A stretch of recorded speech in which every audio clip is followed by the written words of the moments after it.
Hello, everyone, and thank you for joining today's session. My name is Irina, and I'm the event planner for the Redmond Reactor Space.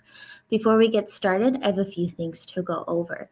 Please take a moment to read our code of conduct. We seek to provide a respectful environment for both our audience as well as our presenter. We encourage engagement in the chat, but please be mindful of your commentary, remain professional and on topic. Useful links will also be shared in the chat. This session is recorded and will be available on the Microsoft Reactor YouTube channel in 24 to 48 hours. Which brings us to today's session. This session will run approximately 1 hour with questions throughout, and I'll now turn it over to our speaker for introductions. Hi there. Well, good morning, good afternoon, good evening, depending on where in the world you happen to be. My name is Christopher Harrison. I'm a senior enterprise advocate at GitHub. And today we're kicking off the first of a series of onboarding sessions for members of GitHub for Startups. Now, if you're not already a member of GitHub for Startups, fortunately, we'll go ahead and talk about that as well. The focus for today is going to be both around the program, the resources that you have access to, and really an introduction, an overview of DevOps. We'll have some handout materials that we'll point to, and we'll go ahead and do a fair number of demos. As Irina, who did the introduction there, mentioned, please, by all means, feel free to ask questions. I will do my absolute best to keep an eye on the chat, which is over here on the right side. So if you ever see me looking over here, that's what I'm doing, and bring those up. So please feel free to ask questions. So like I said, our focus for today is going to be about the program, and it's going to be an overview of both DevOps and inner source. We'll talk about why this is important and how implementing some of the practices here can really help your startup move faster and not break things.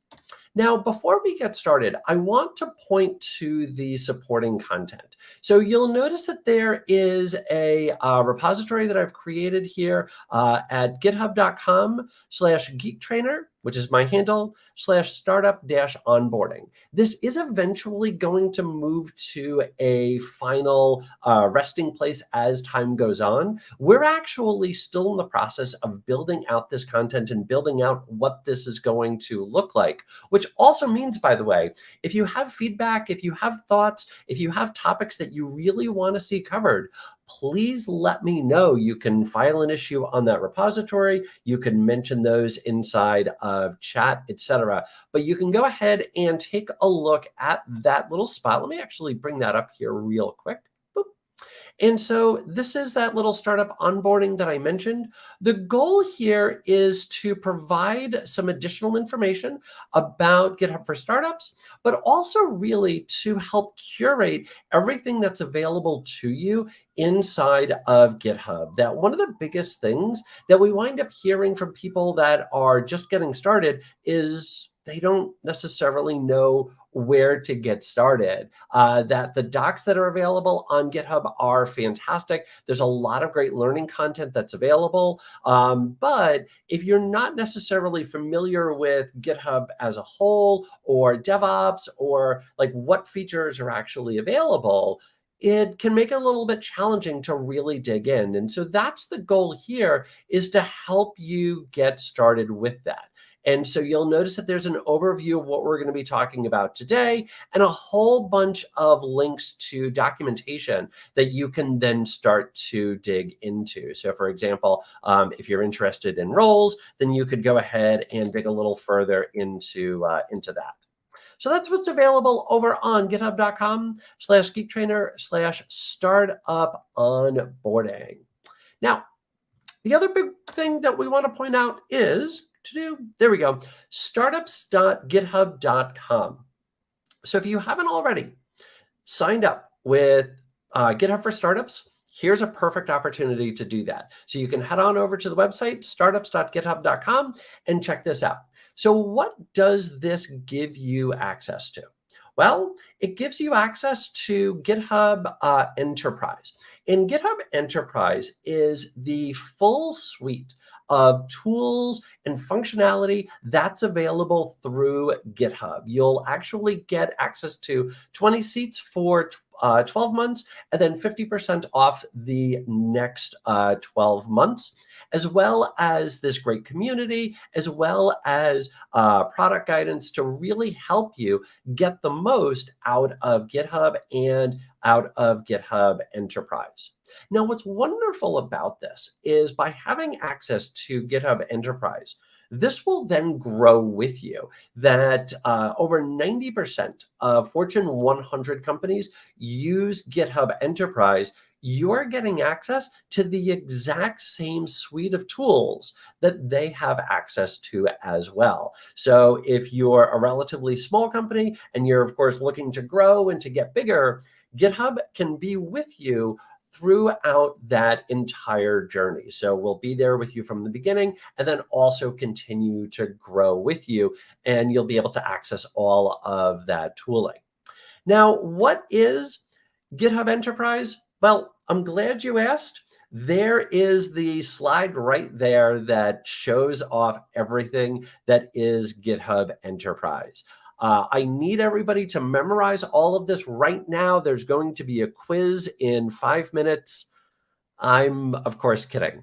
The main reason, honestly, that I tossed this slide up here is really to highlight the breadth of GitHub Enterprise. That what you're going to notice is you get all of the core DevOps that you would think about the ability to manage your projects, to manage PRs, deal with versioning, etc., but also automation. So if you're doing CI/CD, continuous integration, continuous deployment, you've got tooling available for that. You've got code spaces, which will give you an ability to actually write code directly in the cloud, and then a whole bunch of security tools that are available to you as well.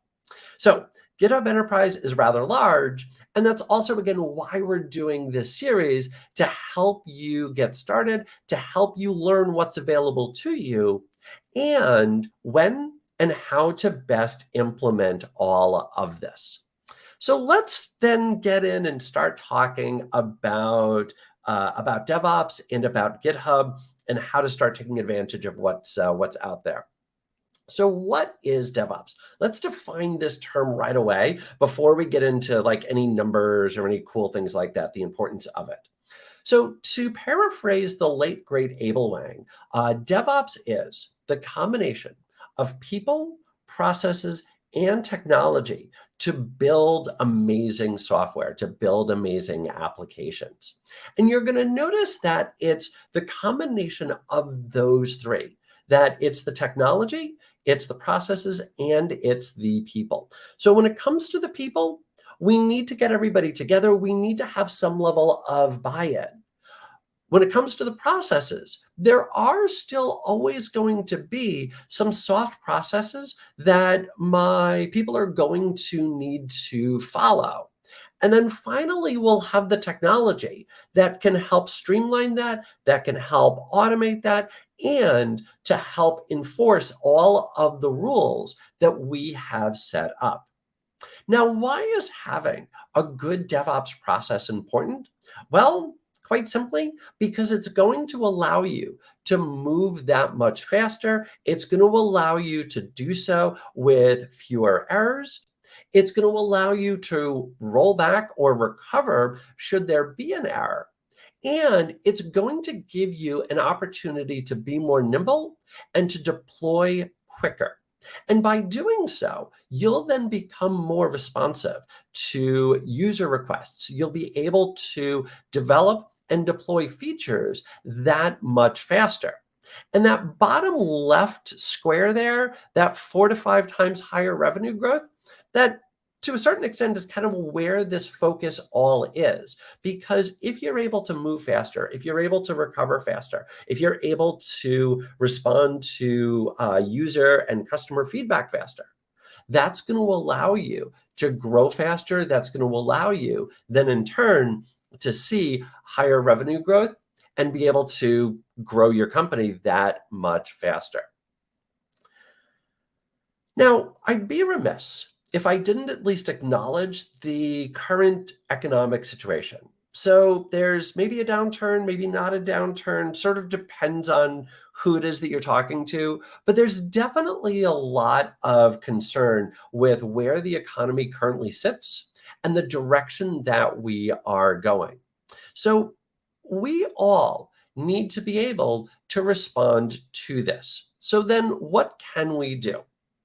Well, number one is going to be to learn from others. One of the phrases that I love to go to is we're not launching rockets here.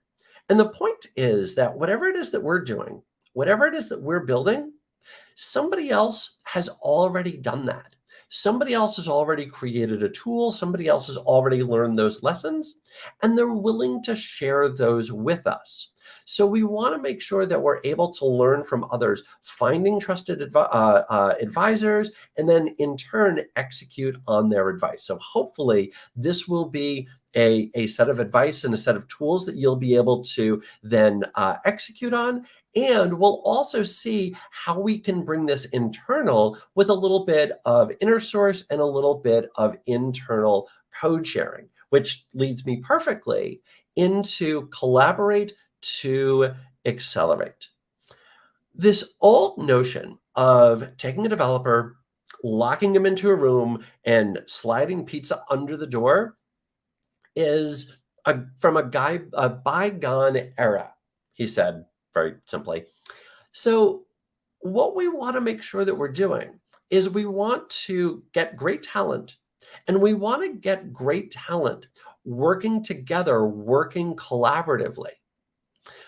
But the catch that we have there is where that talent is might not all be in one physical location.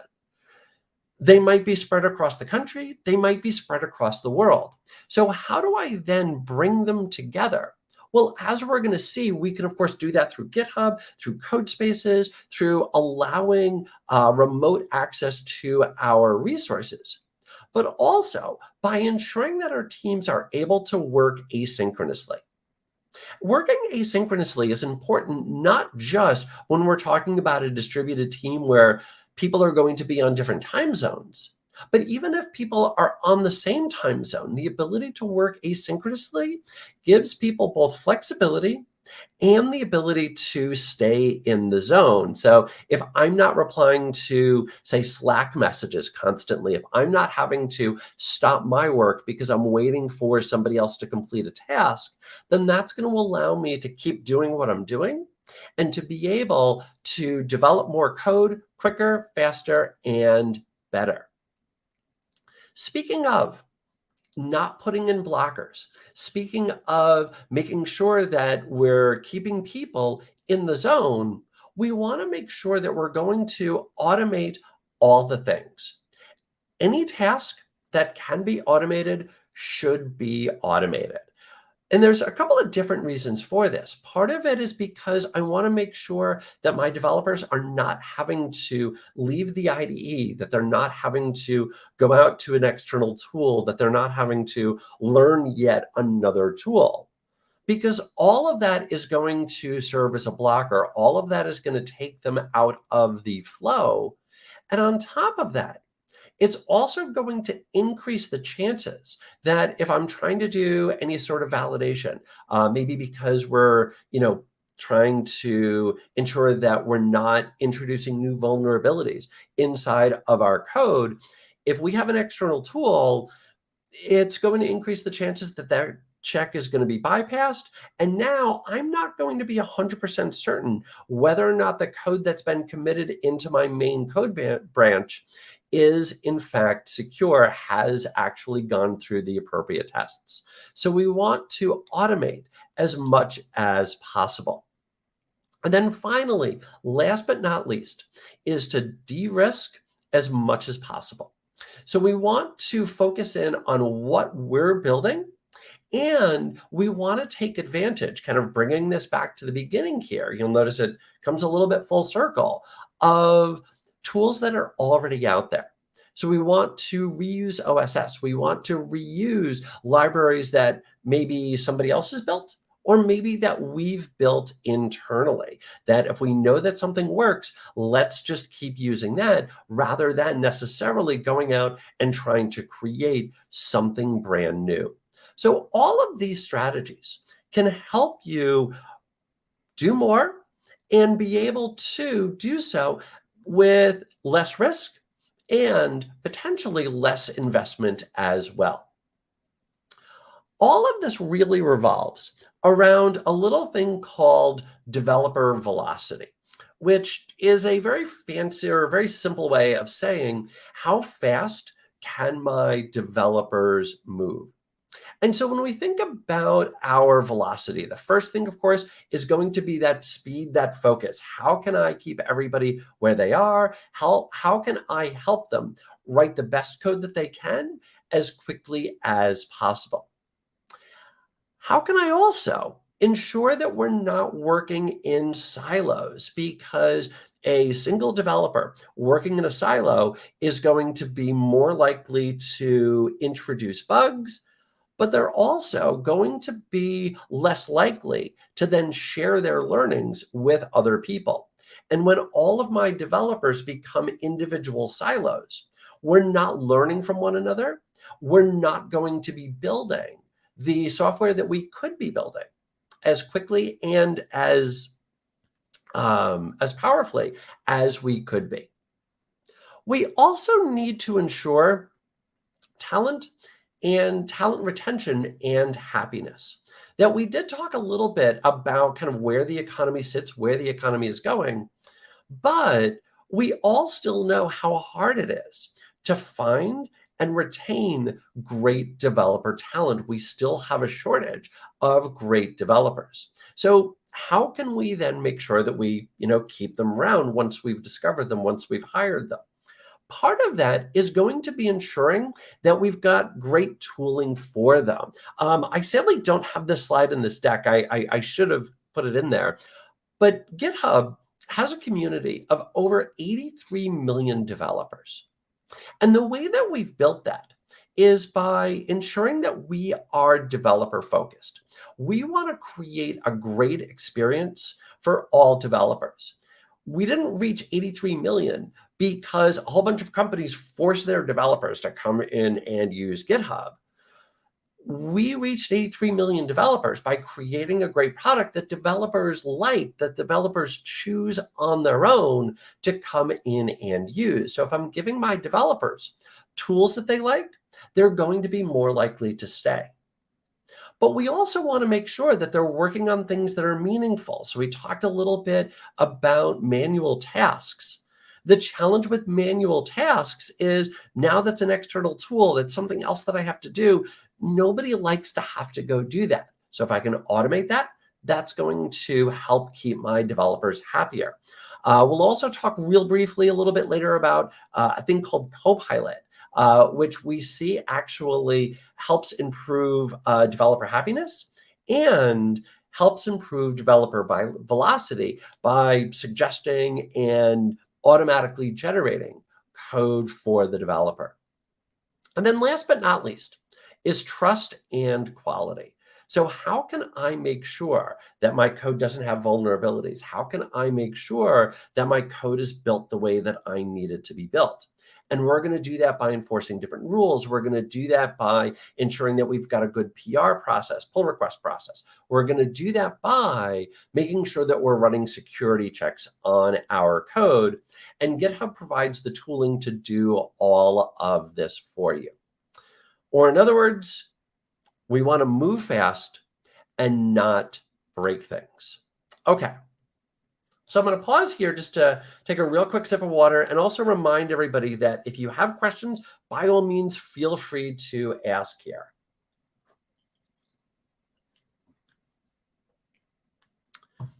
Cool. All right. So let's start talking about this thing called inner source and what is inner source and why it's so important. So inner source, put simply, is the application of open source principles to internal development. We mentioned earlier about learning from others. And inner source is a great example of that. That when we look at the open source community, when we look at open source software, it's honestly rather remarkable what's been built by a sometimes just hodgepodge collection of developers that have come together with a single mission, with a single North Star that everybody is pointed to. And these are developers of all different skill sets.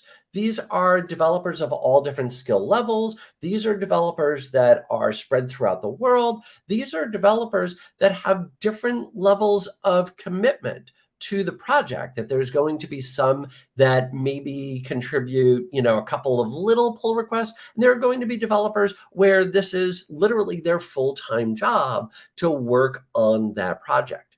And open source has been able to meet all of those developers where they're at by following some different patterns that have been learned over time. The patterns that have been learned by the open source community can be applied to internal development.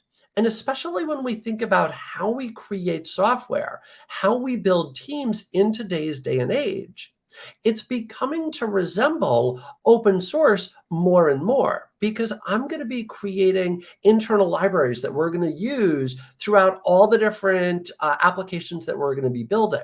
We're going to have, it is in fact live. Question was asked, is this live? It is live. You are looking live. Anyway, yeah. So we're going to be developing libraries that we're going to share inside of our organization. There was another point there that I was going to make, and I forgot where I was because I got distracted. I usually can maintain my train of thought. Where was I? So open source. Oh yeah. And when we look at how we're building teams in today's day and age, we're going to have software developers, again, of different skill levels. People are going to have different experiences with different languages and different frameworks. And we're also going to, quite frequently in 2022, be distributing that across the world. That rather than organizations being maybe remote friendly, or maybe allowing a couple of developers to work remotely while everybody else is in the office, it's becoming more and more common for teams and organizations to be remote first. And once we start doing that, now we're going to have our developers on different time zones. So how do we bring all of that together? This is where learning the lessons from open source can help us create better software. So we've already mentioned collaboration, bringing everybody together, distributed teams. We've already mentioned velocity. And then the last little thing to highlight over here is governance, which is a fantastic Scrabble word way of saying that we want to ensure that the code that we're building has been done correctly, is secure, and has an audit trail, so I can see what changes were made, when they were made, and who made them. So how does inner source work then? Let's take a look at inner source in practice. So I've got my little engineer here. My engineer has an idea. They want to start creating some feature. They want to enhance an app. They want to write some code. They want to do something. Now, normally what would happen at this point in most traditional teams is that this developer would then fire up their IDE and they would start banging on their keyboard and writing some code.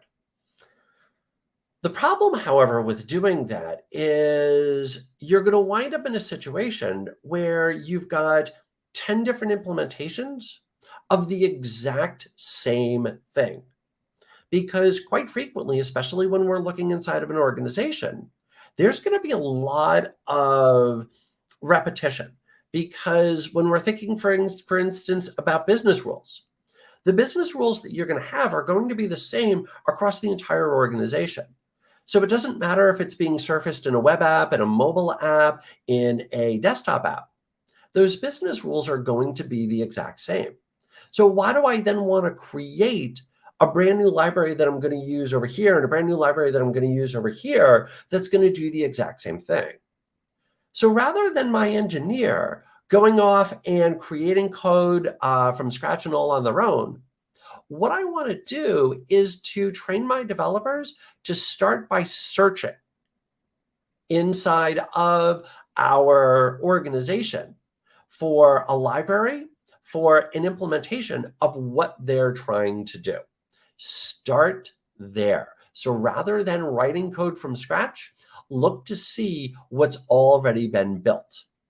And when we find something, let's go ahead and adopt that. So now what my developer is going to wind up doing is they're going to create truly novel code rather than recreating what has already been done. Now, what happens if my developer finds a library, they find a package, and they go, hey, this does almost what I needed to do. It gets me about 85% of the way. It gets me about 90% of the way.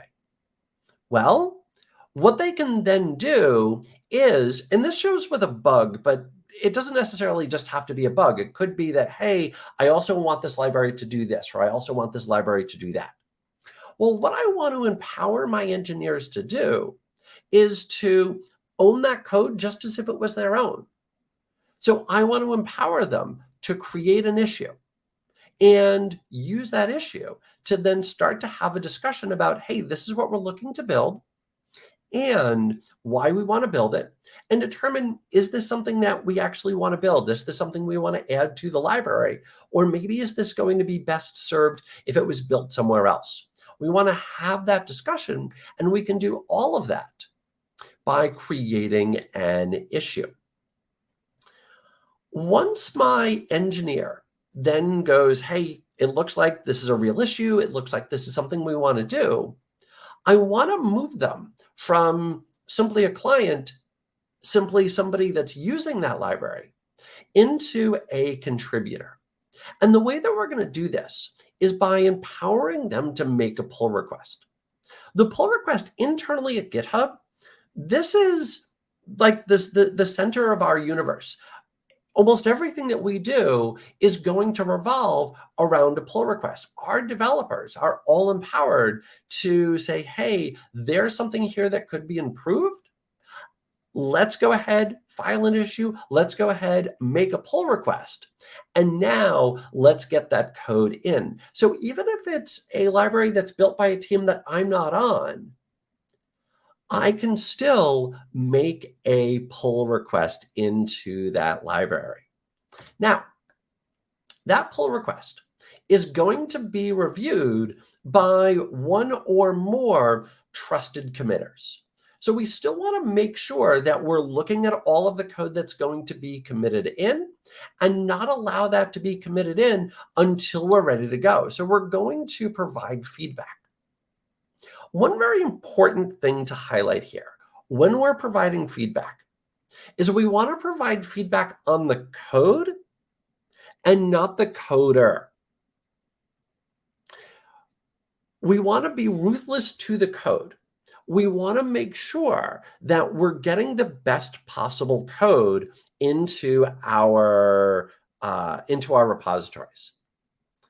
But we don't want to tie that code to the developer so that the code is not the coder, the code is not the human.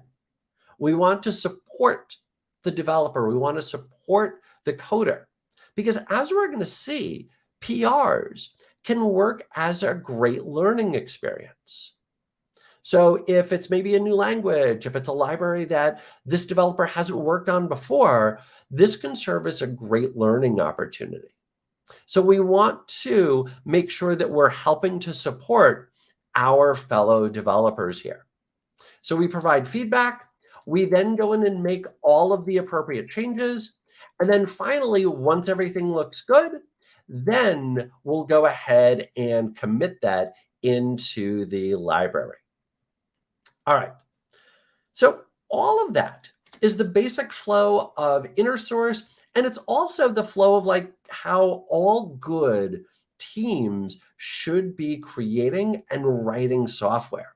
I want to empower my developers. I want to allow them to make pull requests. I want to allow them to suggest changes, because that's going to increase reuse. It's going to ensure that we have consistency across the entire organization, and it's going to make for happier developers as well. So there's a lot of benefits to following this practice here.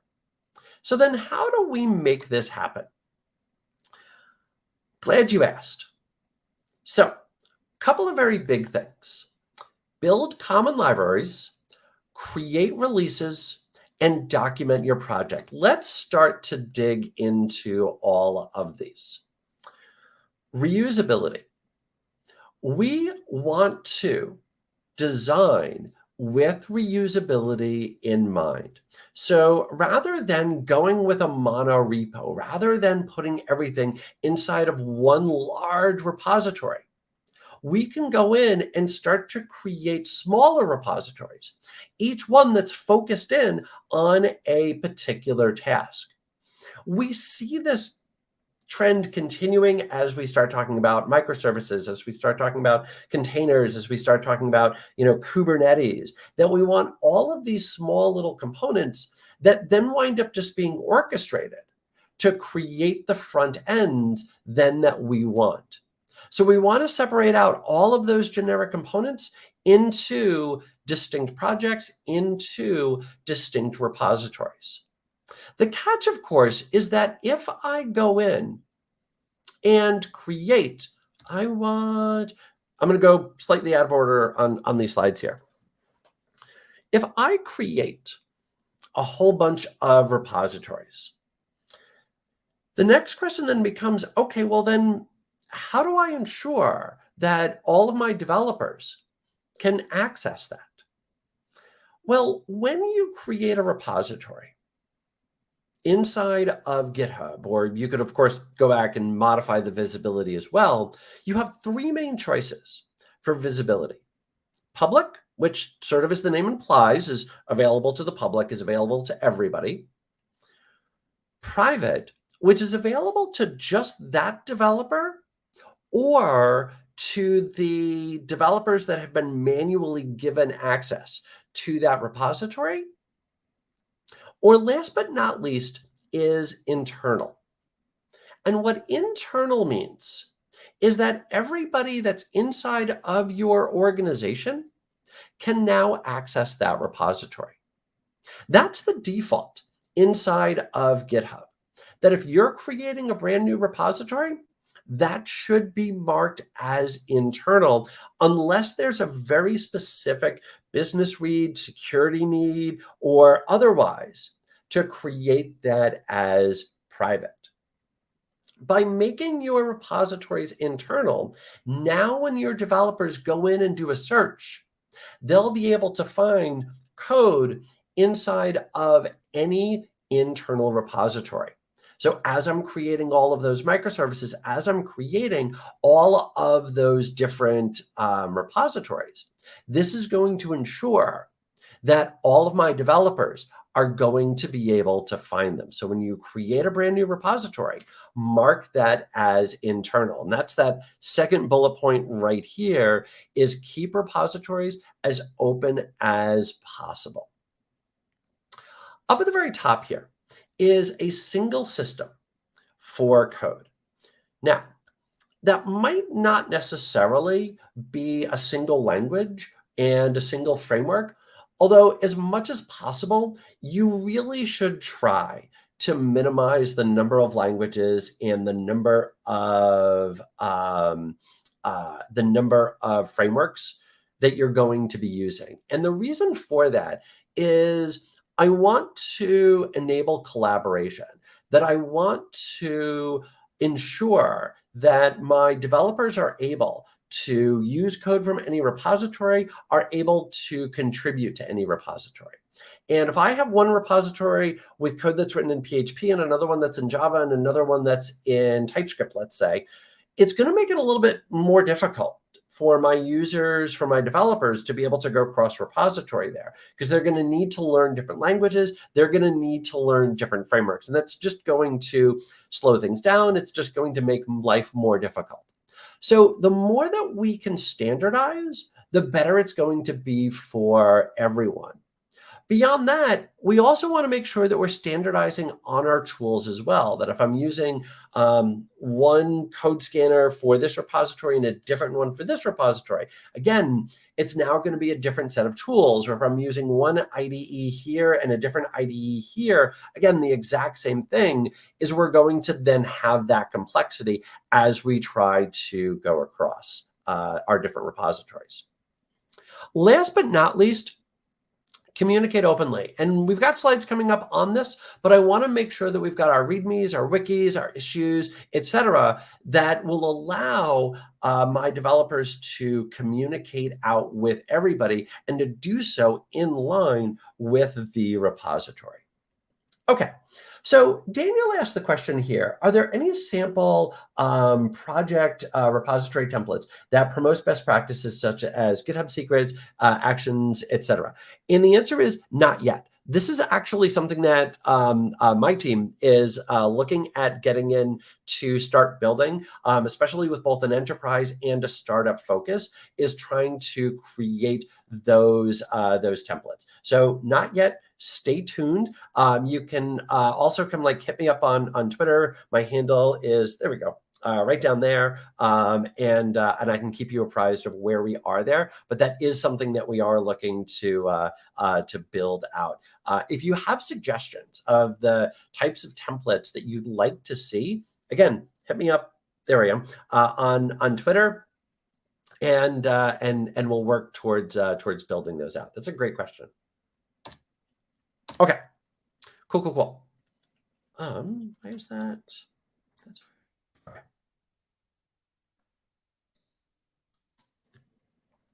Okay, so let's talk about how we can enable communication in line with our code. Now, obviously, we're still going to have a lot of communication in Slack, in Teams, in whatever messaging tool it is that you're using. But the catch with all of those is the fact that they are an external tool. The tools that I'm going to look at here are with the repository itself. And what's great about them being with the repository is it's now right there, that I don't have to go to and Garrett also points out real quick, if you want to get in touch with the broader GitHub for Startups team, you can go ahead and email startups@github.com. Thank you for pointing that out, Garrett. Yeah. Cool. Okay, so number one, the great advantage to the discussions tab, and this is available on every repository, just hit that discussions tab, is that it's going to be in line with everything else. So I don't have to go out to a separate tool. But number two is anything that finds its way into a discussion, into an issue, into a pull request, all of the communications that take place there now start to form a history. They start to form an archive. They can explain where we are, how we got to where we are, and what decisions were made along the way, and why those decisions were made. And that becomes extremely important. We have a saying inside of GitHub, URL or it didn't happen. That if it's not documented somewhere, how do we know what happened? How do we know why that thing happened? And if we don't have the answers to those questions, it can then be very difficult to figure out what the best approach is. And it can also make it more likely that you're going to repeat the same mistakes. Because if I don't know what's been tried in the past, if I don't know why we decided to do something the way that we did, then I haven't learned from the past. And so now it's just going to make it more likely that I'm going to wind up repeating those same mistakes. So when it comes to discussions are a great way to have conversations, just kind of informal conversations about the code and to help improve community. So this could be places where my users, internal or external, are going to go in, ask questions, and then get answers right inside of there. The next big one is a release. So what a release does is it creates a point in time moment of your software, of your library, of whatever it is that the output of that repository is going to be. This will allow me to get, well, a particular version, so I can see an exact version. It will allow me to see all of the changes that were made, who made those changes. And then in turn, it will make it easier for me to roll back or roll forward into different release versions. And again, this is available on every single repository. You'll notice over on the right-hand side, you'll be able to hit releases and fire up that screen and set up a release. And again, we'll see all this in just a couple of minutes. The next one is a README. This is one that I see skipped so frequently, and it just makes me sad. Because when a developer goes to a repository, the first thing that they're going to see here, let's just do this. I'm going to go to this little sample repository that I use quite frequently, my little pets walkthrough right here. Let me scroll on down here. And here is the README. This is the first thing that a developer is going to see when they go to that repository. So this is a perfect opportunity for you to then share information about that repository. So it could be how to use it. It could be your documentation, or potentially links out to your documentation. That README should have a real quick overview of how to use whatever's inside that repository, how to get started, and above all else, if it's an SDK, if it's a library, code samples. Chief among the hills that I will die on, documentation is not complete unless it contains code samples. Because if you're anything like me, and I know I am, I'm going to learn best by seeing how something is done. So if I can see an example, if I can see a code snippet, that's going to help provide clarity for me. So make sure that you've got a good usage section that will explain how to use whatever that tool, whatever that SDK is. You'll also notice that you can add in different tags into your README to indicate whether or not certain builds, certain tests, certain deployments, etc., are all working correctly. And so what's great about this is from the Azure CLI, you'll notice that it shows me the different Python versions that are supported by this. Because if you're a Python developer at all, you know that the version of Python will make a big difference as to whether or not a library has worked. So now I can see right here the different versions that are there. This is your first impression. You never get a second chance to make a first impression. Make it good. Have a really good, robust README. Next up is the wiki. The wiki, as compared to the README, gives you an opportunity to go deeper into the library, into whatever it is that's inside of that repository, and to just have deeper conversations about it, and to maybe have kind of more informal conversations about this. So let's take an example here of Hystrix, and which is a public repository. And so what you're going to notice on this wiki is it gives a really nice history of this library, why it was built, and what it's designed to do. So when we can compare and contrast these two, what I want with my README is documentation. I want to show you this is how you're going to use it. This is the problems that it solves. This is the compatibility. That's what I want to show you here.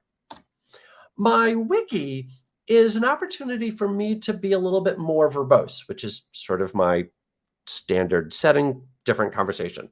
In any event, so this gives me an opportunity to be more verbose. This gives me an opportunity to share more about the vision.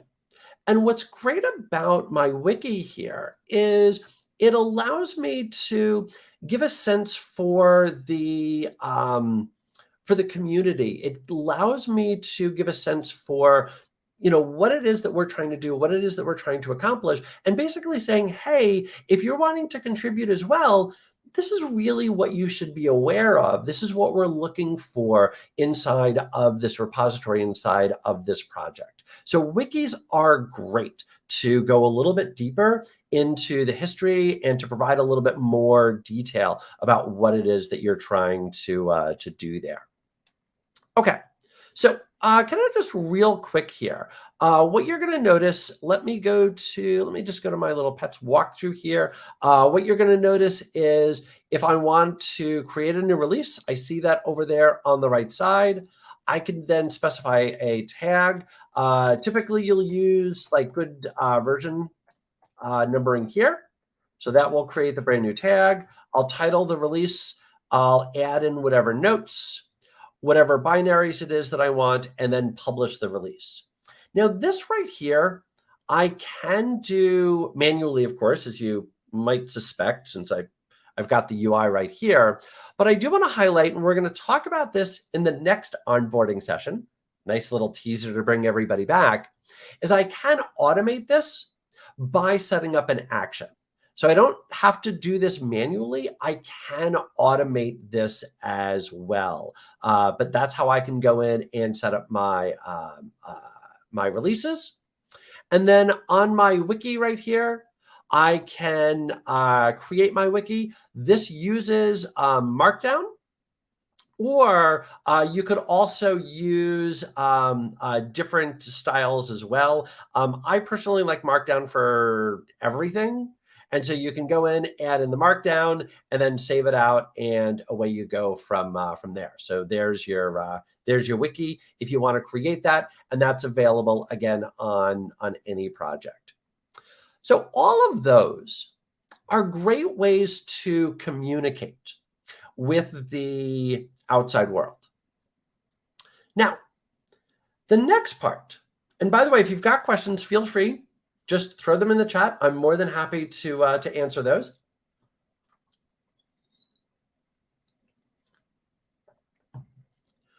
The next part that we want to focus on is how to make it easy to contribute. Now, a lot of times when I say this, people will immediately think about publishing out a public repository, publishing out a public library. And that's important. Don't get me wrong. But remember what we were talking about with inner source. Remember what we were talking about allowing my developers to collaborate cross-team, cross-project, cross-repository. I want to make sure that I'm creating that warm, welcoming environment internally as well. So I want to allow for my developers to have an easy on-ramp. So how do we do this? Well, number one is make sure that you publish how to interact. Create a contributor guide. So all of those coding standards that hopefully your team has established, all of those should be documented. So that way, any developer that's coming in can see how that's supposed to be done. So for example, if you're writing JavaScript, if you're going to be using semicolons, not going to be using semicolons. By the way, I am team semicolon, staunchly team semicolon. In any event, if you have a coding standard around that, make sure that you have highlighted that, inside of a contributor guide. You also want to make sure that if there's any requirements, like maybe you've got requirements around unit tests, maybe you have different rules around how long functions should be, maybe you have rules around naming, things like that. all of that should be inside of a contributor guide. You also want to create templates for both issues and PRs, which we'll take a look at in just a second here. We want to welcome changes from PRs, encourage PRs. One of the things that I always like to say is that it's easy to complain. It's far more difficult to offer up a solution. But of those two, which is more meaningful, which is going to actually affect change? And the answer is offering up a solution. So I want to encourage absolutely 100% developers to file issues, 100%. But I also really want to encourage my developers to file PRs based on those issues.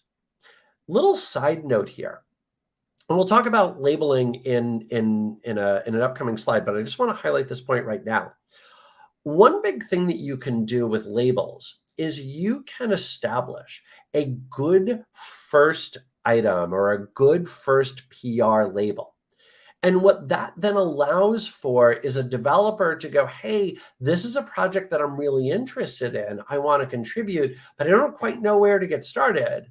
They could then go in and filter issues based on that tag, good first issue, good first PR, and then start there. So publish those out, and now I'm giving my developers a nice, warm, welcoming on-ramp into contributing to that project.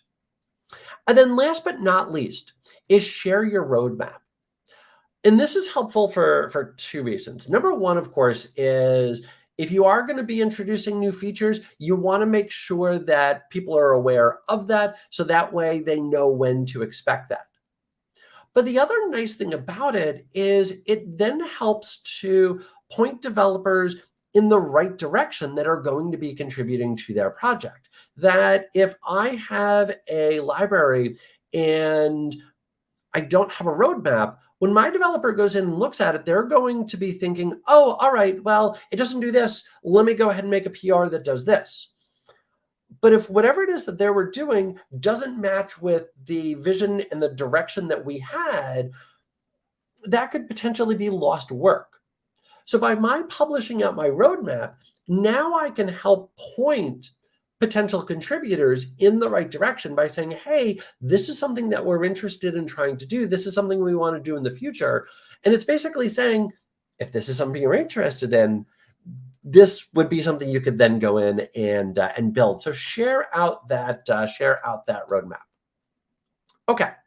Now, how do we then manage a project here? Well, what you can do is use projects and issues to do so. I'm a really big fan of GitHub issues. And the reason for that is because they're lightweight. So what I can do is I can go into my issues here. I can create a brand new issue, give it a title, add in a comment, and then submit that. And now that is part of that project. I can then assign the issues to somebody here. You'll notice that I can go in and add in labels. You'll notice the edit right here. And so I can see all of my labels. If I want to add in brand new labels, then I can do that by hitting new label. And that allows me to be able to identify, hey, these are what issues exist, and be able to tag them, flag them, which can then in turn be used to, there we go, to set up filters. And all of those filters, by the way, can then become views. So let's go in and let's just say bot here. So I want, I'm open, doing my demos live here, and I want, label. Is this what I want? I am just failing here.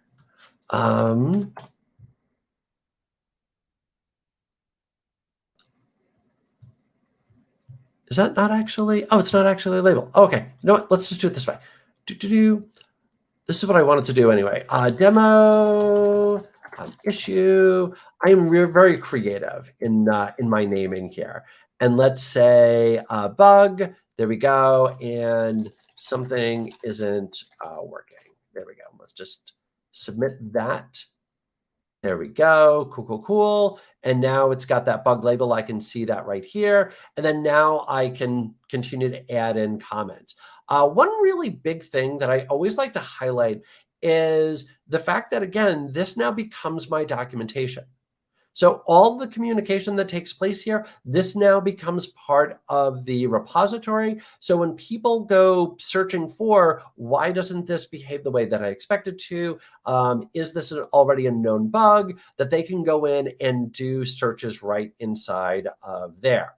Now let me go back into my issues. Now let me do a filter based on my label. And now what you're going to notice is that it's got all of that up inside my filter. But you'll also notice that it's right there inside of the URL up here. So now if I bookmark this, I can always go back and see all of the issues that were labeled with bug. Cool. Now, the other item that I want to highlight here is our projects. So this is a brand new implementation of projects that we're continuing to grow and continuing to build upon. So I can go in and create a brand new project. And let's go in with a board and let's hit create. There we go. And so now I can add in brand new items. So this is a demo item, because again, I'm very creative here. And now I can use my little Kanban to move this into my different levels. I can create new views to allow for different filtering and for my project managers to come in and do whatever it is they want. And then I can also, if I kick all the way back, I can then assign my issues to different projects as well, if I so desire. So I can, there we go, put that into my brand new untitled project, just like that. And now let me go in and set my status. We'll say in progress. And now that's part of that project. And I can see that inside of the project if I went to it. So there we go. There's my little demo issue that I just created. Cool. So all of that now I can use to help manage all of my projects. And again, what I really like about all of that is that it is kind of developer focused. It's lightweight, which for me, I really appreciate. And it's right there where my developers are. The last big thing that I want to highlight about this is the fact that it will also integrate with, say, Visual Studio Code if you're using the GitHub extension. So I can see my issues, and I can also see my pull requests, which we'll talk about in just a moment here. All right. We talked already about contributor guides. I mentioned that before. I also want to highlight issue templates. What's great about creating an issue template is it allows you to ensure that when somebody files an issue, that they're following certain guidelines. That so often, and this is something that honestly boggles my mind here, so often developers will submit an issue without really good information, that they'll leave off repro steps or reproduce steps, or they won't put in the block of code that they're using, and this is something that honestly just drives me crazy, is what they'll do is they'll take a screenshot of the block of code and put that into the issue. And there's a whole host of reasons that that's problematic because it's not accessible and you can't copy and paste from it. So it makes it that much harder to then reproduce what that error is. So by creating an issue template, what I can then do is establish the ground rules. So I can create different sections like expected behavior. This is what I think should happen. The actual behavior, this is what did happen. The reproduction steps, the block of code. And then I can also leave in some additional information like, hey, please don't add in a screenshot, or don't screenshot code, or whatever other rules that I might want to have. With that, I can then create that inside of an issue template. Okay, there's a question here. How do you put an incremental ID on each issue and connect with a PR when you create a branch for the issue? Great question. Okay, so let me just kick back over here and let's see. Okay, so what you're going to notice is that each issue will automatically get a number. And the syntax for referencing any issue, and then in turn, any pull request, is by using the hashtag and then whatever number it is that you happen to be using. So let's say I do this. Let me and let me create a brand new branch. And again, I'm very creative in my naming here. I'm just going to use demo. All right. And let me open up my demo branch. And I'm just going to do this in line. This is one of my favorite little tricks. If you hit dot on your keyboard, it will actually open up an inline editor that you can use to then just modify some code. Okay. And now, just let this load up here.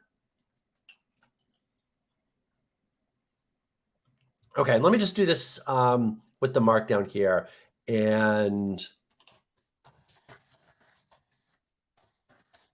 okay, there's my demo new line. And then I can actually just do this right here. So let me just add in a commit message, added a new line, and let me commit that. And then let me go ahead and create a pull request based on that, and then hit create. Okay, cool. So now let's kick back over to my issue.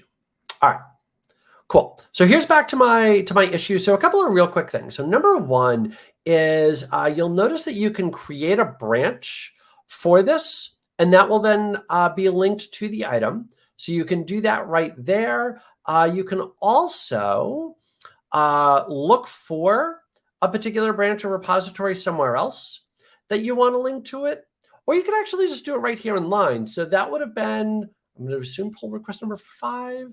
Yeah, because it shares all the same numbering. So what I can then do is, let me go back to my issue and let me go to my demo issue, and then resolved by number 5. There we go. And now just add in that comment. And now that will go ahead and link those two. And then I can go back and forth just like that. So that's how you can go in and start to create links and so forth between your issues and your pull requests. Cool. Good question. All right. Let's see. Let's come back over here. All right. So let's talk about pull requests. So we talked earlier, kind of nice that I've got a pull request that I can demo. So we talked earlier about the pull request. And the big thing that you want to do with a pull request is review the code. And remember again that you're reviewing the code, not the coder. You're reviewing the code, not the coder. So inside of here, I can now go in and start to add in whatever comments it is that I might want. So this looks pretty good, or whatever it is, and then add in my comments as appropriate here. Now, one of the other things that you can do is this, is if I go over to my files changed, this will show me all of the changes that have been made. And I can add in comments right next to individual lines of code. That as I mouse over, what you're going to notice, I get a little plus sign right here, and then I can add in a comment that allows me to add information or to comment on a particular line of code. So this could be more verbose, or whatever it is that you want to add in as a comment. One of my favorite little tricks is this. So right now that says, this is a new demo line. And let's say I go, hey, that looks good, but I need a period at the end of it. Well, one thing that people will quite often do is we'll say on the comment, please add a period. That's fine and all. But let's think about what the developer that's submitting this PR now has to do. What they're going to have to do is open the code repository back up. They're going to have to add in that dot, and then they're going to have to commit that and push that back up. That's, not painful necessarily, but it's just a lot of extra steps that don't necessarily need to be done. So what you can do is hit this little plus minus right here, add suggestion, my favorite little feature. And now when I do this, now what I can do is I can just add in the dot right here. Cool. So now let me, what's going to be the easiest way to do this? For right now, I'm going to do this as a single comment. Okay. So I'm going to come back and talk about reviews in a minute, but for right now, I just want to focus in on that feature, which is why I'm just doing it as a single comment. Okay. So now what you're going to notice is I get this little button right here that allows me to just commit the suggestion right here in line, which is pretty cool. So now I don't have to open up an IDE. I don't have to open up a separate tool. I can just do that right there of commit that in. So for those types of simple changes, just having that right there, boom, done, is fantastic. But what I also really like is add suggestion to batch. So let's say that somebody's gone in and they added in 5, 6, 7, 8 suggestions. So now what I could do is I could add suggestion to a batch, add suggestion to a batch, add suggestion to a batch.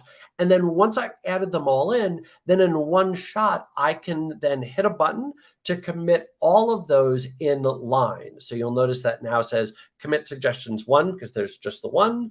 And then I can commit that in line. I know that seems really simple, but it's A, super cool, but B, it really will help save a fair bit of time. Okay, let me go in and delete that real quick because I want to go back and do one other thing here.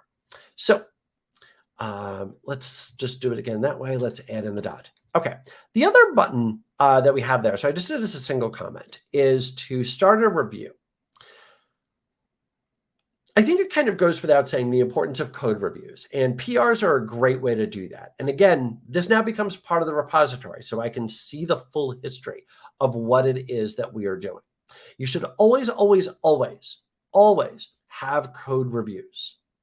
Okay, that's great and all, but let's go back to the beginning when we were talking about DevOps, and let's people, processes, and technology.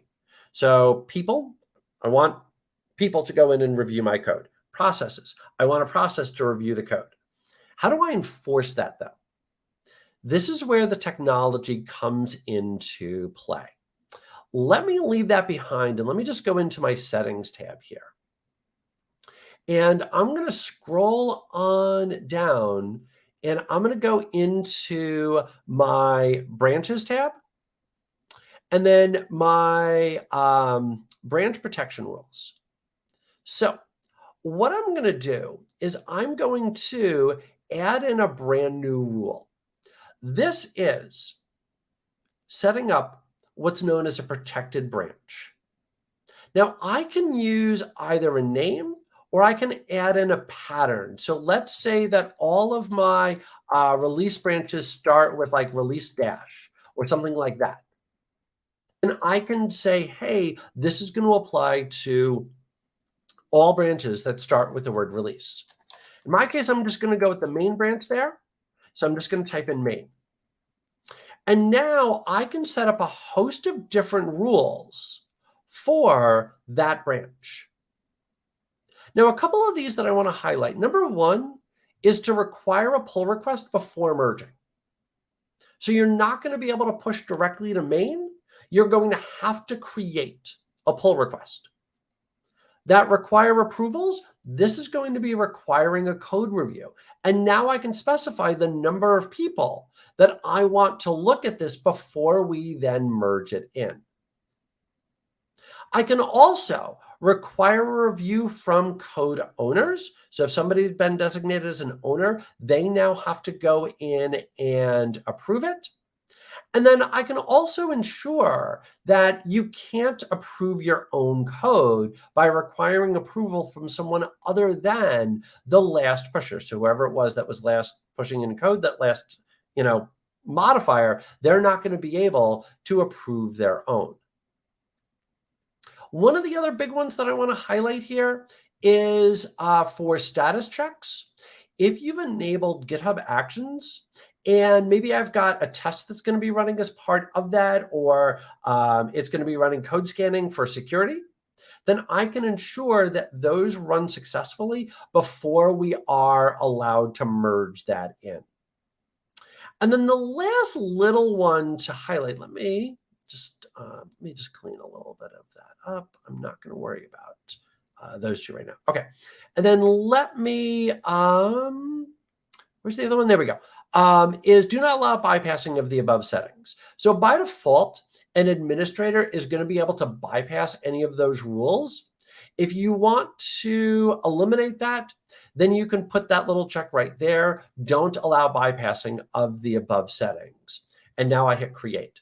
So now what I've done here is, there we go, send effects help, by the way. And so now what I've done is I have set it up so that that main branch, you're not going to be able to push directly to it. You're going to have to PR. Every PR is going to need at least one reviewer, and an administrator is not going to be able to bypass that. Setting up protected branches is extremely important, because without protected branches, then people are going to be able to commit whatever it is they want, push whatever it is they want directly to that branch. That's going to mean that I'm going to lose control over that code. It's going to mean that I'm not going to have the quality that I want. So now going back to this pull request, if I want to merge this in, you're going to notice that a review is required, merging is blocked, because we need somebody to review the code. So let me go in and do this process all over again. Let me now add this in, and then go like that. We'll say start a review, and let's go ahead and request changes. Oh, I can't do it on my own. Shucks. Okay, that's fine. I'll just leave it there. So now what I could then go ahead and do is I could commit this. And then if I was somebody else, then I could actually then approve that and be able to commit that in. And I just set it up so that I wasn't able to do that. But you start to see where all of that is going. And you start to see the importance then of having those protected branches, because now I'm going to require all of this be reviewed, and it will help ensure that the code that gets committed to that repository is in fact good code, that it's been looked at by other developers, and that it's gone through a review process. So pull requests. One other very big thing to highlight here is the importance of developing on a separate branch. So when we think about the development lifecycle, I go, hey, there's something I want to do here. What I should do is I should create my own branch. And if you're not already familiar with what a branch is, it's now going to be a copy of that code inside the same repository that I can then go in and play with and break without risk of breaking the actual deployed code base. So it allows me to now experiment. It allows me to now confirm that things work the way that I expect them to work. And then once I'm finally ready to go, then I can go in and do that pull request. And you'll notice here on that pull request is gather feedback. That's the first thing on pull request. The first thing is not make changes. The first thing is not bring those changes into the main branch. Instead, it's gather feedback. Let's try this. Let's see if this works. And then once we confirm that it does, then we'll go ahead and actually merge that in. Okay, so Valentine asked the question, what happens if the reviewer is on vacation? And the answer is, well, A, have multiple reviewers. That's always a very important thing. But also B is if it does turn out that, hey, we need to do something where we need to bypass a check or something like that, then you can go back and modify those settings. What I would say is try to ensure that that doesn't happen. Try to make sure that you have a backup reviewer. Try to make sure that you've got multiple code owners that are available. But if for whatever reason, you're now in that situation, then you could go ahead and temporarily change the rules, allow that to be merged in, and then bring that back. But that's a great question. Okay. Secure access, this is that protected branches. We've already seen that, so I don't need to spend any more time on that slide. And then that brings us to a demo slide, but I've already done my demo. Okay. So I'm going to pause here for any last questions. And then what I want to do is real quickly review sort of that process. And then I'm going to talk a little bit about code spaces to close everything out.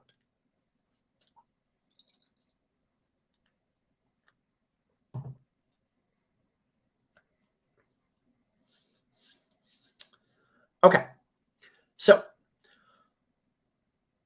when we're talking about DevOps and when we're talking about inner source, what we're focused in on is trying to bring developers together.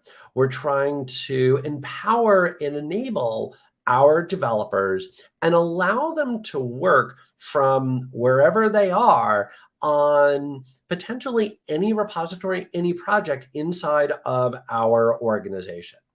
That we want them to be empowered to file an issue, to search out inside of all of our repositories inside of our organization and go, hey, this is the one that I want, use that. And if it doesn't behave the way that they want it to be able to file an issue on that. I want to then encourage them to make pull requests. So they go in, they make the code modification that they want, and then they submit that through a PR. And then I want to manage that PR to ensure that we've done code review, and then eventually we'll go ahead and merge that in. Now, there's a couple of other items to mention as part of that. We want to make sure that we are adding in testing and automation, which is going to be the next onboarding session. Little teaser. And we want to ensure that our developers know how to do that. And the way that we're going to do that is by setting up our documentation through our README. We're going to document that through our wiki. And then we're also going to manage the projects all up by using GitHub projects and by using issues. So you'll notice that the core DevOps lifecycle, all the tooling that you need is inside of GitHub. And that really is the main focus of what it is that I wanted to cover this morning. But I also want to make sure that I touch on this. So we've talked already about how I want to enable my developers to work on any repository inside of our organization. And that's great. But the problem that we run into is what happens if if a particular repository has a certain set of libraries or different versions of different libraries than what I locally have installed. And that becomes a problem. Like, the best day for a developer is the day that they get a brand new development rig, the day they get a brand new laptop that they can now, it's all shiny and new and it's wonderful, right? They can add new stickers too. But that also winds up being kind of the worst day as well, because they're now going to have to install all the different libraries and all the different packages and be Googling obscure error messages and spending hours and hours and potentially days doing a whole bunch of configuration. And no developer likes to do that.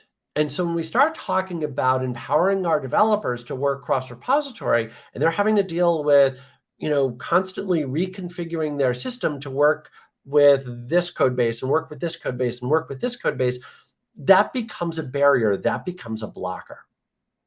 This is where code spaces comes into play. Code spaces is a configurable container that will run in the cloud that you can then connect to with Visual Studio Code, with JetBrains, with Visual Studio.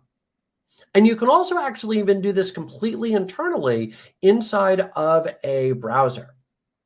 So now all that my developer needs is an internet connection, and they can develop from anywhere without having to worry about configuration. That what I can do inside of a project is I can define a container, and now when they spin up this code space, it will then use that configured container. Let me go back to this right here. So here's my pet's walkthrough, and I'm going to spin this up in the back. Oh, cool. I've actually already got one. All right, so I'll just use that one in a minute. Okay, cool. So let me open up inside the browser my little .dev container folder. And the first thing that I want to highlight is config as code. This is now part of the repository. Now, this repository is using Next.js, and it's using MongoDB. So if I'm going to do development against this, I'm going to need Node installed, I'm going to need Next.js installed, I'm going to need Mongo, and potentially some connection strings and all sorts of other things going on here. But I can configure all of this. Now, what you're going to notice is here's my Docker file, just like a normal everyday Docker file. So it is going to set up, in this case, the JavaScript image from Microsoft. And it's also going to run a few scripts for me once it installs. Now, that image doesn't actually have the Mongo image as part of it. This is where Docker Compose comes into play. And so what you'll notice with Docker Compose is that this is going to go pull the Mongo image as well. So we'll actually combine two images into one Docker image that I can then utilize.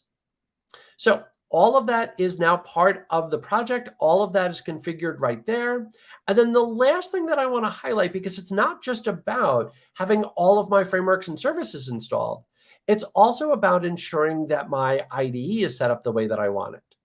So this is using VS Code, and this is now going to include ESLint and the MongoDB extension.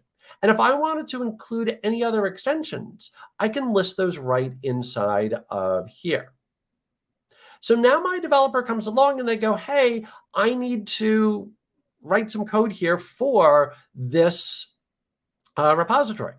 So rather than cloning it locally and setting up their local dev box, what they can do is hit that little drop down on code spaces. They could create a brand new one, or like in my case, they could open up an existing one. So I've happened to have been using this one previously. Come here. There we go. Open up a new tab. And now that's going to spin up. And this will actually spin up in just a handful of seconds because I'd already created it previously. I do want to highlight, if I go down here to code spaces, that you can set up pre-builds. So that way that Docker image will be pre-built and ready to go for a developer so that they'll be able to open that up inside of code spaces in literally seconds. So now configuration does not become a blocker. The other very big thing is we talked about, potentially needing configuration. I can set up my environment variables right inside of the repository. So there's my little code space secrets. Let me add in a brand new secret here, MongoDB, URI, and then MongoDB localhost. Cool. So now in here, that becomes write only, but it will be readable inside of my code space. I think I might need to open that back up again for that to actually work. I'll do that real quick. So now that becomes available inside of my code space.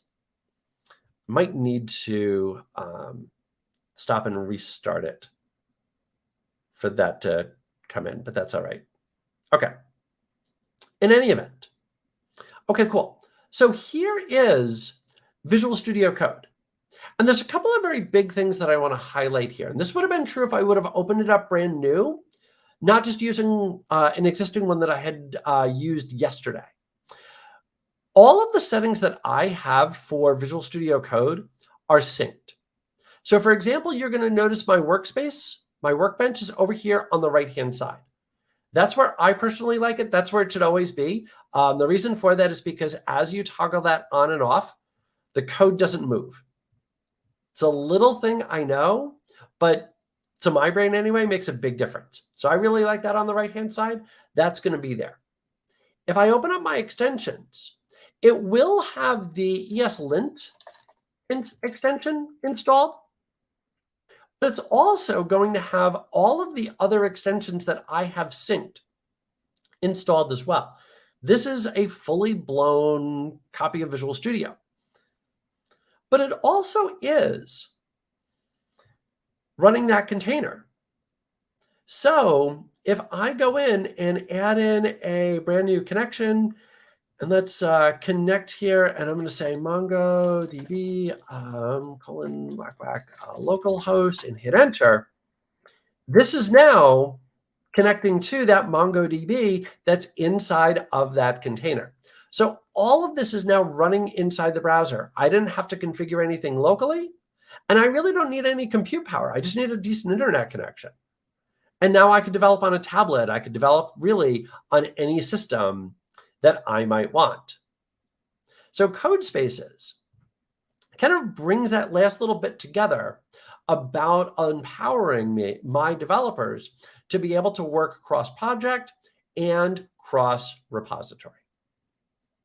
All right, let's bring this whole thing in for a landing here. We mentioned automation. I've done my demo. So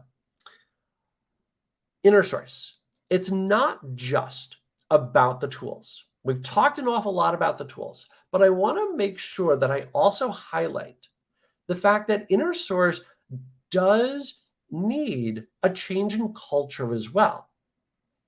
That we need to get away from the, oh, I'll just build it myself mentality. We need to get away from the, oh, it's just simpler if I do it mentality.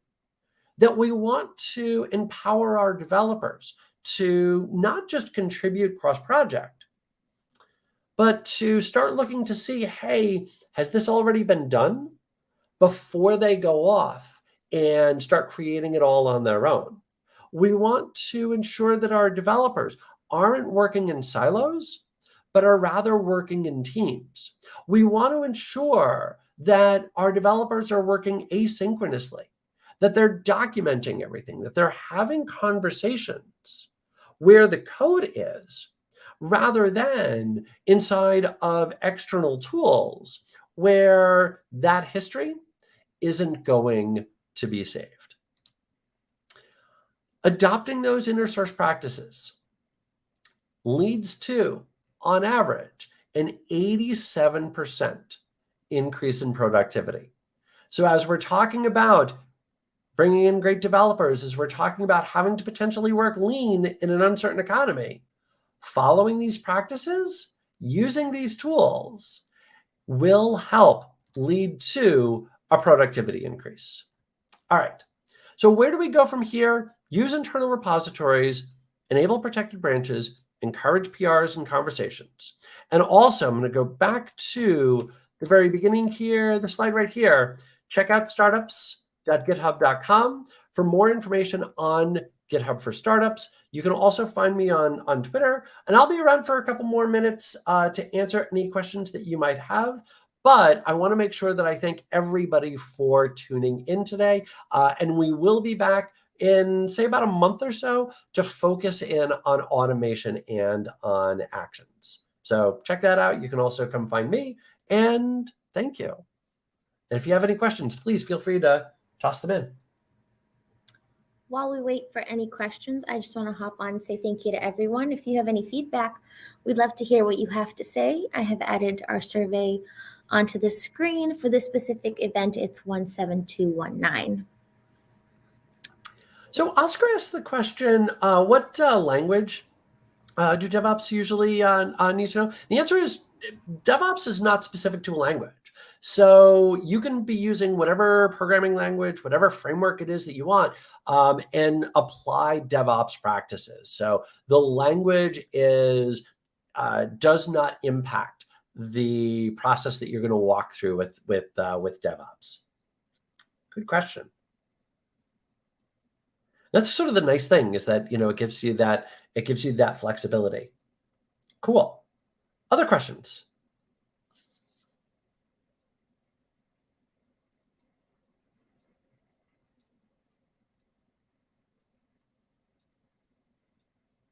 And the reason you see me looking down here is like, this is where my chat window is.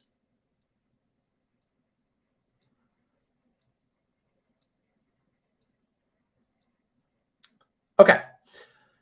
So I do want to thank everybody one more time. Please feel free to find me on Twitter.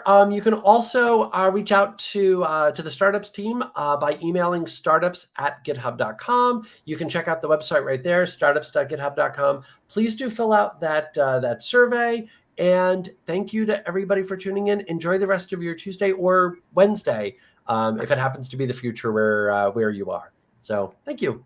Thank you, everyone. Until next time.